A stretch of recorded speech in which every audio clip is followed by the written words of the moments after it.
নমস্কার বন্ধুরা। ইউনিভার্স আজকে আপনাদেরকে কিছু না কিছু গাইডেন্স দিতে চলেছে আপনাদের জীবন রিলেটেড, কেরিয়ার রিলেটেড, কোথাও না কোথাও লাইফ রিলেটেড। কিছু না কিছু আপনাদের সমস্যা চলছে, অথবা কিছু না কিছু ভালো সময়ও চলতে পারে। তো যে কোনো কিছু আপনাদের বিষয়ে আজকে কোথাও না কোথাও ইউনিভার্স রিভিল করবে। তো তাই শেষ অবধি ভিডিওটা অবশ্যই দেখবেন, কারণ আপনাদের বিষয়ই কিন্তু এখানে বলতে চলেছে। তো চলুন শুরু করা যাক। Universe please guide us. Universe, please guide us. Universe, please guide us. Universe, please guide us.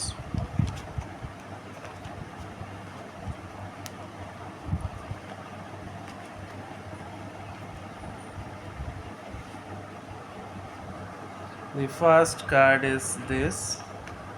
Okay. Second card is this. Okay. Third card is this. কিছু বিষয় বলতে চলেছি আপনাদের বিষয়ে, ভালো করে বুঝে রাখুন। এটা আপনাদের প্রেজেন্ট সিচুয়েশনস বা প্রেজেন্ট ফ্যাক্টর অনুসারে আপনাদের সঙ্গে কিছু না কিছু ঘটতে চলেছে। প্রথমত, বহু দিন ধরে আটকে থাকা কর্মফলের ফলাফল আপনারা পেতে চলেছেন।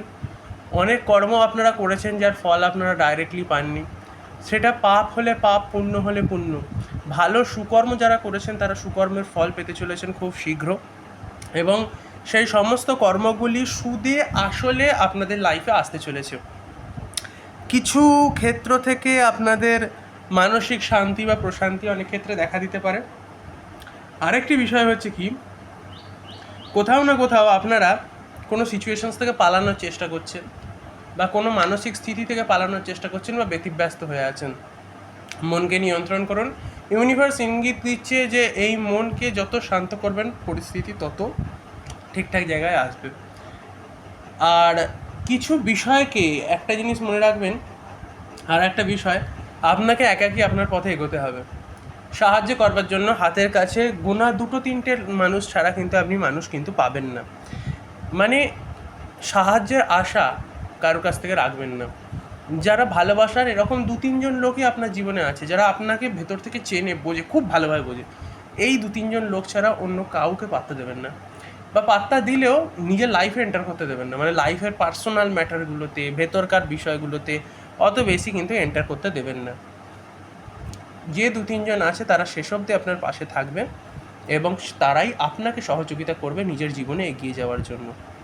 এবং কোথাও না কোথাও একটা বিষয়কেও মনে রাখতে হবে যে আপনি যে ক্ষেত্রে অবস্থান করবেন না, যে পরিবারে অবস্থান করবেন না, সেই পরিবারেরই কোনো একজন ব্যক্তি, অথবা কিছু মানে পরিবারের কোনো ব্যক্তি হতে পারে, বা রিলেটিভসদের ভিতরে হতে পারে, আপনার সঙ্গে শয়তানি করতে পারে, বা কোথাও না কোথাও পেছনে লাগতে পারে, আপনার লক্ষ্য থেকে ভ্রষ্ট করে দিতে পারে, মানসিক ইন্দ্রজাল ছড়াতে পারে। মানসিক ইন্দ্রজাল মানে সেক্ষেত্র থেকে বলছি যেটা মানসিক মায়া। সেই মানসিক মায়া বা মানসিক ইন্দ্রজাল ছড়িয়ে দিয়ে কী করবেন, আপনাদের অনেকটা লক্ষ্য থেকে ভ্রষ্ট করে দেবে। লক্ষ্যের পথে এগোনোর জন্য যেটা চাই সেটা হচ্ছে ধৈর্য, স্থৈর্য এবং সহিষ্ণুতা।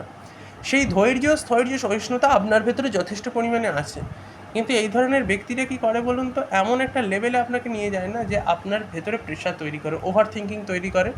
ওভার থিঙ্কিং তৈরি হলে কি হয়, ধৈর্য নষ্ট হয়। ধৈর্য নষ্ট হলে স্থৈর্য নষ্ট হয়ে যায়, সহিষ্ণুতাটা নষ্ট হয়ে যায়। ধৈর্য কিন্তু সব কিছুর বেস, ঠিক আছে? এই গ্রহ নক্ষত্রের দশা অনুসারেও শনি কিন্তু ধৈর্যের প্রতীক। শনি ধৈর্য ধরতে শেখায়। যেদিন আপনি ধৈর্য ধরা নষ্ট করে দিলেন না, ধৈর্যের বাঁধ যেদিন অতিক্রম হয়ে গেলে, সেদিনকে সহিষ্ণুতাও আর থাকবে না, স্থৈর্যও আর থাকবে না। জীবনের লক্ষ্য প্রাপ্তির জন্য এই ধৈর্য, স্থৈর্য, সহিষ্ণুতা, এই তিনটে কিন্তু খুব জরুরি। কিন্তু একটা বিষয় হচ্ছে কি, কিছু ভালো কর্মফল বা কিছু খারাপ কর্মফল যা আপনি করে এসেছেন সেই সব কিছু পাবেন, এবং সেগুলো কিন্তু আগামী সময়ে পেতে চলেছেন। তো এবারে আমরা একটা র্যান্ডামলি একটা কার্ড দেখবো, যেটা কোথাও না কোথাও আপনাদের জীবনের আর একটা ইঙ্গিতকে স্পষ্ট করবে, যে কোথাও না কোথাও আপনাদের জীবনে অনেক ক্ষেত্রে অনেক ধরনের গুড অপরচুনিটিসও আসে। তো সেই গুড অপরচুনিটিসটা আপনার জীবনে কী হতে পারে বা কী ধরনের হতে পারে, চলুন আজকে সেটা জেনে নেওয়া যাক। Universe please guide us. Definitely good opportunities আপনার জীবনে যে কোনো ক্ষেত্র থেকে আসতে পারে। সেটা আপনার বিজনেস রিলেটেড হতে পারে, আপনার ওয়ার্ক রিলেটেড হতে পারে, আর্থিক রিলেটেড হতে পারে, এবং এই গুড অপরচুনিটিসটা আপনার জীবনে আসতে পারে আপনার কোথাও না কোথাও এই যে ধৈর্য শক্তিটা আছে এটার বলেই। আপনার একটা বিষয় কি, আপনি যে কোনো বিষয়ে লেগে থাকেন, ফেল হলেও 2-3 বার ফেল হলেও খুব সহজে ছেড়ে দেন না। আর এই ছেড়ে দেন না বলেই না কোথাও না কোথাও ইউনিভার্স আপনার সঙ্গে করবে জাস্টিস, যেটা কার্ডটা প্রথমেই উঠে এসেছে। তো ইউনিভার্স আপনার সঙ্গে জাস্টিস করবে। হতে পারে আপনার নৌকোয় ফুটো আছে, কিন্তু তার সত্ত্বেও আপনি কিন্তু আপনার জীবনে এগিয়ে যেতে সক্ষম হবেন হাতে গোনা 2-3টে মানুষের জন্য। ঠিক আছে? তো সুতরাং নিজেকে কোনো রকমভাবে দুর্ভাগা বা অভাগা ইত্যাদি মনে করবার কোনো প্রয়োজনীয়তা নেই। আপনার সময় ঠিকঠাকই এগোচ্ছে, ঠিকঠাক এগোবে। 2-4টে মানুষের জন্য আপনার জীবনে এমন কিছু খারাপ সিচুয়েশনস আসবে না। আর আটকে থাকা কর্মগুলো সবই সম্পাদিত হবে সময়ের খেলা। যাই হোক, আজকের মতো এইটুকুই। যদি ভিডিওটি ভালো লেগে থাকে তাহলে অবশ্যই চ্যানেলটিকে অবশ্যই সাবস্ক্রাইব করবেন এবং সকলকে শেয়ার করবেন। যদি পার্সোনাল যে কোনো রিডিং নেওয়ার থাকে অবশ্যই নিচে কমেন্ট করতে ভুলবেন না। আর আমার সঙ্গে এতক্ষণ অবস্থান করবার জন্য আপনাদেরকে প্রেমপূর্বক হৃদয়ের অভ্যন্তর থেকে অনেক অনেক ধন্যবাদ।